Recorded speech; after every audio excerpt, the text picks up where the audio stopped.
listening to PetLifeRadio.com.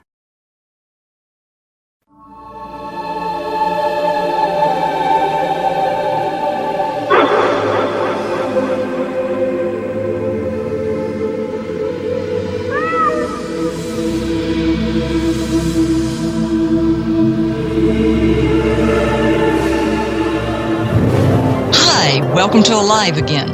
My name is Brent Atwater, and this is Pet Life Radio. Today, in our first segment, we're going to address questions on animal reincarnation. And we have several lovely guests, but first, let's hear from our sponsors, and then we'll talk to our guests. We'll transport back into the metaphysical right after these earthly words from our sponsors. Buster, you're telling me my dog food products can't go on your shelves? That's right. Didn't pass one of my Petco certified nutrition checklists. Sorry, Wayne. Who made these checklists? Geniuses. Very smart guys. Well, it's good enough for most grocery stores. Do you see cheese puffs on my shelves? Mayonnaise? Soda pop? No. That's because I ain't running no grocery store, Wayne. Your pets will get better nutrition, I guarantee it. Petco, with healthy pets go. Enter the code LUCKY10, LUCKY, the number 10, and get 10% off any order. No minimum at petco.com. How would you like your business to reach out and invite in our audience? We have a brand new trademark concept called InfoSeeds. InfoSeeds are short 20-second seeds of information about your place of business, practice, or service. Is the best, most cost-effective way to invite us in. We only have a limited number of slots left. For more information, visit the website PetLifeRadio.com. Click on sponsorship information. There you can listen to a sample of InfoSeed. Remember, only a limited number of opportunities are available. This year, Americans are expected to spend a jaw-dropping $36 billion on their pets. From lighted leashes to high-end spa products, the discriminating pet owner can find just about anything to pamper his or her pet. Hi, this is Michelle Fern. Join me every week for Best Bets for Pets, where we'll talk about the latest pet products and talk to the companies that make them. Best Bets for Pets, every week, only on PetLifeRadio.com.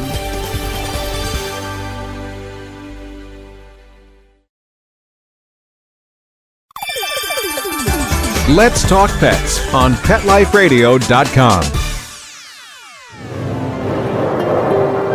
Welcome back to Alive Again on Pet Life Radio. My name is Brent Atwater, and today we're taking questions about animal reincarnation. I see we have a caller on the line. Let's see. Her name is Lisbeth. Miss Lisbeth, how are you today? I'm fine. How are you? We're moving right along here. What's your question about animal reincarnation? I was wondering if my cat Merlin and my deceased cat were at a shelter when I wasn't yet ready to adopt, would the angels oversee our reunion by making certain that something would intervene there, or that maybe when I was ready to adopt, he would actually be returned to the shelter? Or because I met a gray kitten back in early April, and he really did remind me of Merlin, and when he was handed over to me, he was exceptionally calm, and I have since been told by an animal communicator that is like something that she would tell the kitten that was incoming, that, you know, that when the person comes to get them, that they should be very calm. And I just wondered if I can't believe that I would have missed my cat, but I wanted to study him more, and that was back in early April, so I really wonder what's going on and where he might be, because it could be any time for his return. Okay, well, first of all... And what he would look at, what he would look like. Well, first of all, when I look at the energy, which is what I do, when I look at the energy in my mind when you were talking about that cat, and I looked at, that's Merlin. Even though I know you probably wanted him to return in the form and color he was before, but what's more important is the energy. Now, if, in fact, Merlin has come into that cat, then nobody will be able to adopt him, or that cat will be returned to the shelter. We had the story of a border collie who was in an animal shelter across the country from its owner and was an 8-year-old dog and had been adopted out 8 or 9 times and returned every single time, so that when the owner came, who was the owner to which the dog reincarnated, they showed signs to one another and knew their souls just instantly recognized one another. So I think that if this is truly Merlin, that number one, the angels and the universe will make sure that no matter whether he gets adopted out or whatever, you won't miss him. And number two, no one will get him, even if he's returned 3 and 4 times, he'll keep coming back because he came to reincarnate with you. And that's what the process is. Because in the process of matching energy, his energy came to connect with your energy. So just like there was another dog that we had, that the dog was sent to the shelter, he was adopted out, and he bit everybody. And then he was turned back in. He went to another shelter, and he pottied all over the floor of these people. So they brought him back. So the animal itself, in that particular case, created all of the incidents that made the people want to return him back to the shelter. And then when his real mom walked in, he says, "Mom, I'm here," and has been a perfect dog ever since. So I don't know if that answers you or not, but I think that's very encouraging. I think that, in other words, the minute you talked to me, I was getting chills, which we consider God bumps. And unlike an animal communicator, I don't listen to the animal. I look at the energy. And having looked at Merlin's past energy and looking at this cat's life force energy, it's the same energy pattern. I think it's the gray kitten was Merlin? Yeah. Oh, my gosh. Because the gray kitten, and he had blue eyes. Mm-hmm. And he's with somebody now, and I just have to track back because I would hope that the shelter would have, I wanted to study him more, and I was just there, like, momentarily, and he was a boy, too. And he was, just some of the things he did that really... Well, the most important thing is this, and Merlin may have been oversouling the kitten, but that kitten, when you looked at it, had the same energy, because unlike an animal communicator, I'm looking at the energy, and the energy surrounding that kitten had Merlin qualities, because I just got chills all over me when you started talking about that kitten. Now I have to find out where he might have gone. Well, but then another thing is this. I think you can ask yourself, you know what I'm saying? Use the prayers in the book, Animal Reincarnation, and ask him to lead you to him if it is in fact Merlin. Now, it's possible... if Merlin is going to be a walk-in, that Merlin's spirit could have been there that day and was just sort of hovering in the area to make sure that you looked at the cats that you were supposed to look at. If factually that kitten is Merlin, it will come back to you. It will get turned in. You will run into it. It will come back to you. If it's not Merlin, but it was just Merlin's energy going with you that day, because you said you felt Merlin around you before and things like that, yeah. Okay, well, if it was just Merlin's energy going there, and when you put the focus on the energy, sort of Merlin sort of taking his energy and twirling around the kitten to see if I like it or if I don't, then that kitten won't come back to you. And that'll be the universe saying to you, okay, because you are so close to Merlin and to Merlin's energy, that factually Merlin went with you or his energy, because it's on the other side of the veil for people who are not as in tune to this as Lisbeth is, then Merlin's energy went with you to, quote, check out the bodies of which one he was. Yeah, there's something in the expression of the cat, and it just sort of like I kept thinking about it and thinking, why didn't I go back over there? Because, I did that next day, and I brought a little toy, but then they weren't going to be ready for adoption at the time for another maybe 3 weeks or so, so he was probably adopted out sometime in May, wherever he went. That particular cat. Have you gone to see if he's been there at all? I know they're not. That litter isn't there anymore. Okay. Well, in my mind, if factually that litter's not there and he's not been returned in the last several months and they were adopted out in May, then that wasn't Merlin. That was just Merlin's energy going with you to look at the kittens. Because the universe is not going to let you miss your animal. Right. So he was just sort of coming through that cat at that moment? He was, think of it this way. Have you ever seen how a cat will look at another cat, how they just sort of walk and they'll rub up against each other and, smell each other and scent? Okay. Well, basically, because Merlin's energy was on the other side, you had the little kitten, and Merlin's energy was just like surrounding it and encompassing it to go, do we like this or do we not? Well, I don't know if I want to be striped this time, or I don't know if I want to have blue eyes. And if he was like embracing the kitten's energy, like surrounding it, because a lot of times when you will do a reading, a lot of people who can't see energy will consider the energy the same as another entity, whereas a person who can see energies, you see two separate life force energies. And so this way, Merlin's energy was there and the kitten's energy was there, and Merlin was either making the decision to go in it and to be a part of it or not. And if this cat did not in your soul ring every bell, ding, ding, ding, ding, ding, come get me, come find me, come be with me, come check on me, then obviously it wasn't Merlin. But it had Merlin's energy around it. For instance, I had a lady who had a dog. She looked at the newborn pictures and she said, "That's my puppy." And she drove 12 hours across country on the picture of a newborn puppy going, "That's my puppy." But you didn't have that compelling inside you. You had a thoughtfulness, but not a compelling. See the difference? Yeah. What do you see his characteristics as being? Do you see he's going to come back as a gray cat? Or, hello?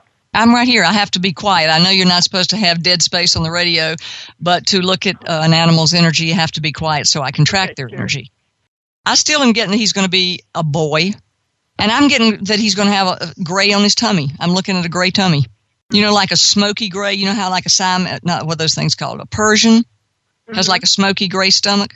I'm getting he's got there are areas on his stomach that are smoky gray, because I'm not seeing he's rolling over. It's like, show me stomach, and I'm seeing tummy. But I think the most important thing for you to know is if you didn't have that driving compulsion after that, then that was his decision and your decision that wasn't it. That he wasn't going to inhabit that body. Right, exactly. Yeah. Because if he was, let me tell you, as connected as you are to that cat, you'd have been over there every day watching him grow up. Yeah, sometimes I think that maybe I should have been doing that. That's what scares me. It's like, okay, well, let me tell you about the should-haves. When you comes to the universe, there are no should-haves. Okay. It's just sort of like when you made a drive to go work with a person and you drove from Atlanta to Florida, you just knew you had to be there. It's just what you did. Well, same way with Merlin, except 1,000 times stronger. You'll just know that that's what you're supposed to do. And nobody's going to be able to stop you. Nobody's going to be able to talk you out of it. Yeah, okay. So what you need to do is feel that you did the right thing with your energy and communicate with Merlin about, ask Merlin, like there's a section in our book that says, show me, lead me to you, show me where you are, lead me to you. And that's the prayer of asking Merlin's energy to take you to the body that he's going to reincarnate in. So if you'll just keep using that, what you're doing is your life force energy will be connecting with Merlin's life force energy. And then just like he accompanied you to check that kitten out, he will take you to where he is because you'll just feel compelled. Like, well, I need to go over there today, or I need to go over there today. And that compelling is coming from the heart connection that the two of you have. And it's not about talking. It's not about words. It's just pure energy, instinct, and knowing. And there's nothing that can, because see, if that had been the definite body, you would have had that pure energy, instinct, and knowing and go, I don't care. This is my cat. Put a name on it. Call me the minute you're ready to go. But you didn't do that. So it was more like Merlin was accompanying you rather than saying, Mom, it's me. Yeah. You have a new revised edition of the Animal Reincarnation book out, don't you, now? Yes, ma'am. Because I was looking for that on Amazon, and I don't think I saw it on Amazon. But it should be there. It doesn't say that. I don't think it says revised edition, but that is the one. It's on iBooks, iTunes, and all the books all over everywhere. So the revised, the minute I change the manuscript, it changes on all of them, and I'm getting ready to do it again because every time I get new questions, I do it again. Is in the revised edition the part where to talk with your animal's energy to have them lead you to? Okay. Yes. Yeah, yes. Definitely. And if you don't have a copy of that, let me know. But I think we sent you one. Yeah, I did get a copy. Of the initial book. And we'll check to forward through it. That's wonderful. Okay. Well, we'll check on this now. What we need to do is take a sponsor break, and then we'll be right back to Alive Again. Sit. Stay. We'll be right back after a short pause. Well, 4 to be exact. Love your pets but wish their medications were a lot less expensive? They are at 1-800-PET-MEDS. You'll not only save on flea and heartworm medications, but on prescriptions for arthritis, incontinence, thyroid, and more. And you get fast service, free shipping, and a 100% satisfaction guarantee. Plus, our licensed pharmacists ensure accuracy, monitor drug interaction, and more. See why over 5 million people have trusted their pet's health to 1-800-PET-MEDS, America's largest pet pharmacy. Call now or order online. Go to petmeds.com/lucky, LUCKY, to get 10% off any order. and free shipping on orders of $39 or more at PetMeds.com. How would you like your business to reach out and invite in our audience? We have a brand new trademark concept called Info Seeds. Info Seeds are short 20-second seeds of information about your place of business, practice, or service. We only have a limited number of slots left. For more information, visit PetLifeRadio.com. Click on sponsorship information. There you can listen to a sample of Info Seed or email us at PetLifeRadio.com. Remember, only a limited number of opportunities are available.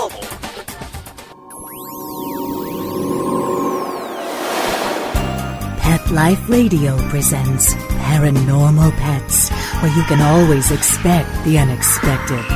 Each week we'll discuss all aspects of weird or spiritual animal encounters, ghosts, totems, psychic animals, animal souls, animal angels, and animals in religion, with a little cryptozoology thrown in. Step into the supernatural world of pets with your Paranormal Pets ghostly host, Dusty Rainbolt, every week on demand, only on PetLifeRadio.com.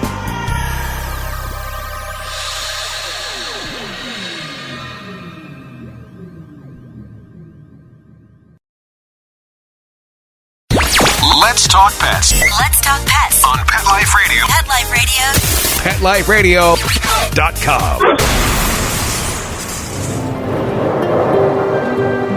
Welcome back to Pet Life Radio and Alive Again. Well, after that fun question about learning to connect with your pets and knowing that your pet can take their energy and go with you to find their new body, let's answer our second caller. And our second caller today is Miss Sharon.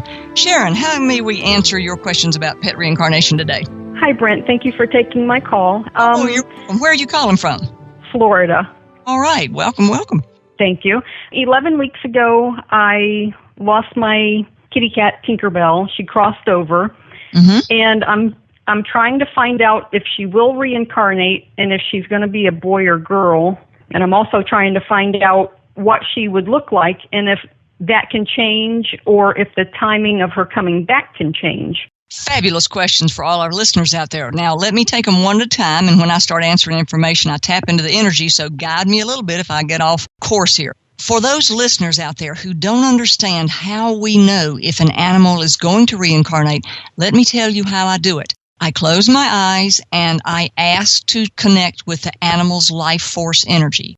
When I ask to connect with the animal's life force energy, I then see the animal and I track it back to its past, which could be prior to Tinkerbell's death, or if you want to know if your animal has been with you before, I run that life force energy back into other incarnations and all the way through your lifetime from the day you were born.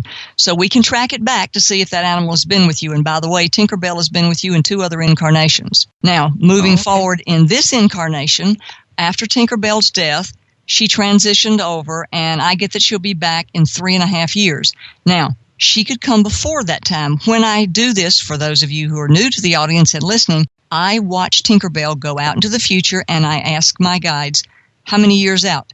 2, 3, and I hear the term 3.5 years, and I say, well, is that when she's coming? And then I hear, no, she could come between 3 and 3.5 years. Then the next thing I do is I say, okay, if Tinkerbell is coming back within a 3.5 year period, let me look at her and see what she looks like so that I can tell Sharon how to identify Tinkerbell. At that point in time, the energy shows up and I actually see Tinkerbell in her new life form. I still see her as a tortie.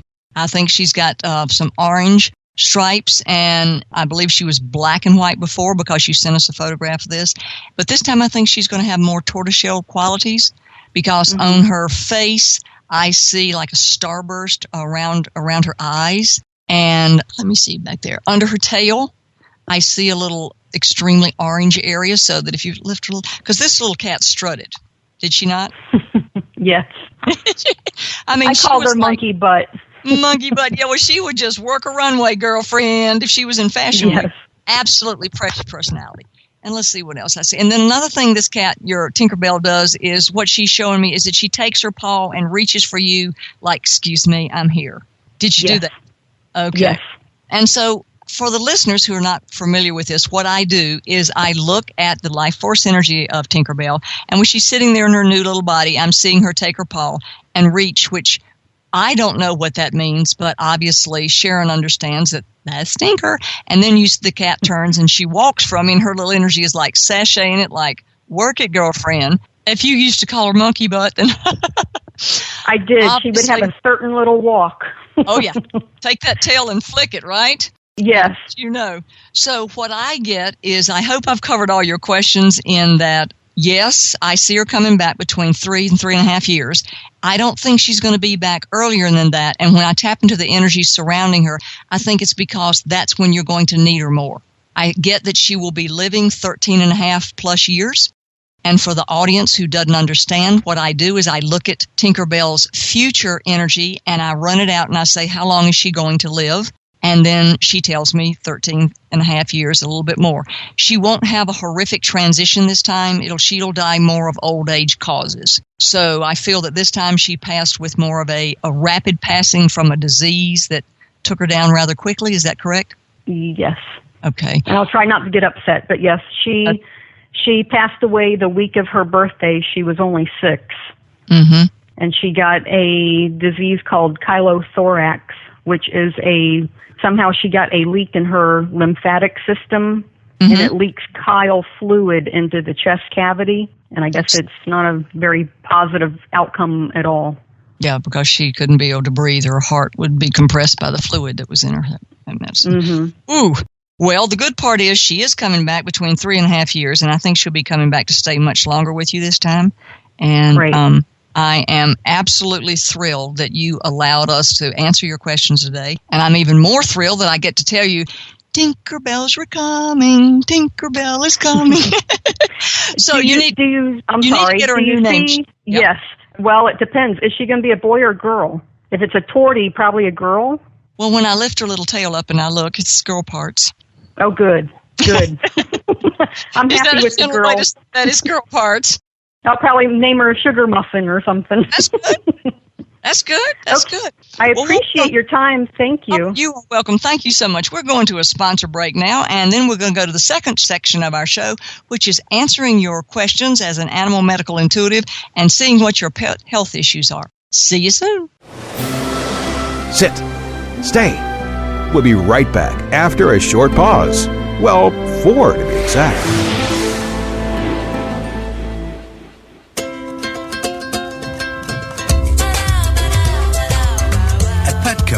We really love pets. There isn't anything we won't do to make sure they're getting the best products and the best care. So when you ask us a question like, so how do you feel about cat condos? We can say from experience, feels like home for her. Enter the code LUCKY10, LUCKY, the number 10, and get 10% off any order. No minimum at petco.com. Hi everybody, I'm Megan Blake here with my sidekick Super Smiley, the giant mutt and spokes dog for throwaways. You're listening to Pet Life Radio, and I'd like to tell you about our brand new show, A Super Smiley Adventure. Our show explores adventures with animals. They can be traveling, out in the world trips, or inner journeys where our animals lead us to inspiration and self-discovery, or just plain fun adventures. Join us here on Pet Life Radio on A Super Smiley Adventure. Good boy. Let's talk pets. Let's talk pets On Pet Life Radio. Pet Life Radio. PetLifeRadio.com. Welcome back to Alive Again, and this is the second portion of our show today. And in the second portion, we answer holistic animal questions about your pet's health. And you can go from the perspective of, as an animal medical intuitive, I look inside your pet's body, see its bones, nerves, blood vessels, and answer your questions. But today, Meg, who is an associate of ours, has a question that came in from Debbie. So, Meg, if you'll take it from here, please. Hi, everybody. Our good friend Debbie over at the Women's Pet Industry Association wanted to ask us about her 2 beagles. Like so many people all over the country, her area has been experiencing a real record-breaking summer, and her poor dogs have been suffering with itchy skin, and they've tried everything to help them. Even her friends are calling her saying that their dogs are having the same problems. She'd love any ideas about how to help these fur babies. Well, I believe you have fur babies that have had this problem, haven't you? Oh, my goodness. Brent, my little white Bichon is allergic to everything, but in hot weather, he suffers from the same symptoms. And as you know, I'm not a medical professional, but I wanted to share with anybody that this might help what worked for me. It does take a couple of more minutes on your part, so maybe an extra 10 minutes or so. And it does make a difference if you are having an inside dog or an outside dog. It's much easier to deal with when you have an inside dog. So the first thing I would suggest is wash your dog's feet when they do come in. You can wipe them with a wet cloth, or if your pooch is small enough, you can dunk his paws in a pan of cold water and dry them off. Now, with a bigger dog, you could just hose them, right? Yes, absolutely. And if it's all over itchiness, a quick rinse off, again, with that hose that you just mentioned, Brent, should provide some relief. And what I found is because my dog goes to a groomer, it's a double-coated dog, even though she's using sensitive shampoo for this dog, the shampoo was still a problem. So when I don't throw him in the shower, but when I gently place him in the shower and run water over him with some very diluted baby shampoo, it really helps. Well, another way that you need to know how you can dilute the energy, itchiness is a form of energy. And water, and I'm speaking from the energy connection, folks, water dilutes and negates and neutralizes energy. A lot of people who have cancer sit in water to help remove the pain, but I had a dog who had an immune system disorder, and he was a great 125-pound yellow lab, and we would sit him in a tub of water. So even if you don't use any shampoo whatsoever, if your dog is itchy, use a not warm, not cold, but tepid room temperature water for the dog. And you're thinking, well, will this dry them out? Meg, tell them about that. Actually, the best thing that I found, and I got great advice from my good friend Brent, was I started with our 17-pound dog to add a half a teaspoon of olive oil to the dog's food once a day. And after about 5 days, there was such a big difference. So if the itchiness has anything to do with dry skin, you may want to try some olive oil. And you want extra virgin olive oil cold pressed, just like we humans have. You know, what's good for them is good for us. Only the best. And another thing that itchy feet can be, just besides grass allergies, is you can have food allergies. I have a dog that is extremely allergic to food and has to have a very limited diet. So just because your dog comes in and he's itching his feet, it can be food allergies, grass allergies, or just plain psychonervousness, which might need a behaviorist to help you teach the dog to calm down and to invest his energy in other opportunities rather than just gnawing his feet. Now, you were going to say about an oatmeal bath also, I believe. Yes. And that has proved also successful in certain times with him. So I think it has to do with seasonal allergies. Sometimes the oatmeal will work and sometimes it won't. But definitely water. That has really proved to be a great help for him. You feel so bad for these little fur babies running around, and they're scratching, they're itching, and they can really cause some damage to their skin. Which causes a damage to your pocketbook after you take them home. Yeah. So what we want to do is wrap up our show today. We ask you to send your questions for your pet's health to Brent at PetLifeRadio.com. Or if you have animal reincarnation questions, send it to Brent at PetLifeRadio.com. For those of you who are interested in hearing our other shows, you can find us on podcast and iTunes. And if you'd like to see the books that we've been talking about today, go to www.brentatwater.com or Just Plain Love Books. We hope that we've given you advice today to help you have a better understanding of animal reincarnation, because we want your heart to hold hope and not to hold grief. Our next section is going to be about animal medical intuitive readings and pet loss hope. So join us on our next section, and we'll look forward to seeing you next week. Bye-bye. Let's Talk Pets, every week on demand, only on PetLifeRadio.com.